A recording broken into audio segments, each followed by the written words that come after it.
So when I've been preaching to people chaos, I've been preaching avoidance, right? Like, why wouldn't you? Avoid chaos. Avoid breaching covenant. Avoid hurting your neighbor. Avoid the junk that creates storms and problems in your life.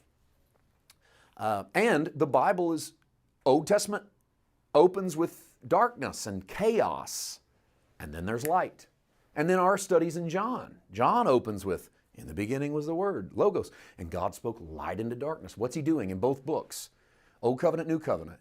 He's speaking life and light into chaos to bring order, because there's the converse side. If you flip your rights and you have responsibility, what happens if you flip chaos? You have order. However, this is what I've wrestled with for months. The world needs a little chaos. Part of the reason the world needs a little chaos is because chaos purifies and makes you appreciate order. For instance, a hurricane is chaos. There's no way around it. If you've ever been in a hurricane, you know it's chaos. But that hurricane purifies the atmosphere seasonally and makes the planet do what the planet does. Without that, we'd have a whole different planet. A little chaos goes a long way towards a little order.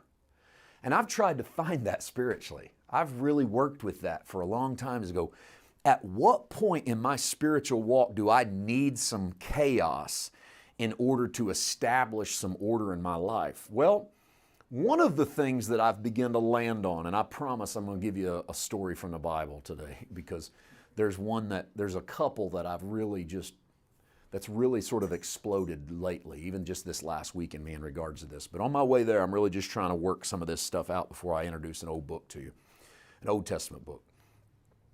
One of the things that I've begun to really stir and wrestle over with the understanding of order, the understanding of chaos, is that one of the things that happens is something we're all living right now. Our lives have had a little chaos thrown into them with this whole quarantine, coronavirus, and the subsequent stress and fear that goes with it. Have you noticed, you have, everybody's noticed this, but have you watched how slow the clock has went? Every day seems like it's 35, 40 hours long.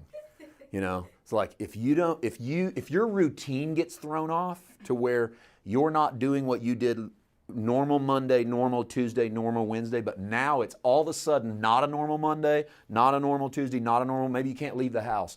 Maybe you can't go to the office. Maybe you can't go to the store. Maybe everyone's home and not everybody's always home. And maybe what happens is everything slows down. Why? The clock's actually not moving any slower.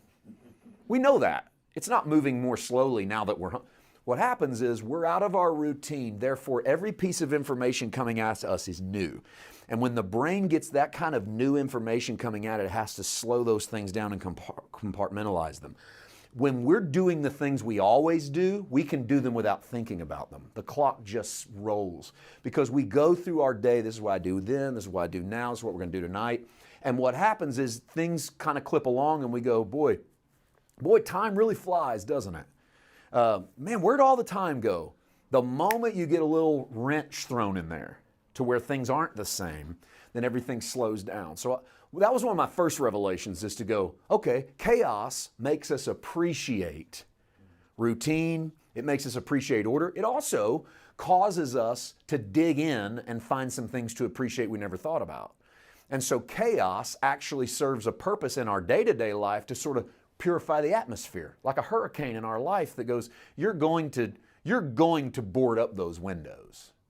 And you're going to learn how to do that in a real hurricane. So a sort of a natural hurricane like this, or maybe a supernatural hurricane, is to slow some other things down to make me discover my spouse, my kids, my physical body, my spirit man, how I'm spending my money, what I'm doing with my time. All these natural things cause us to do that.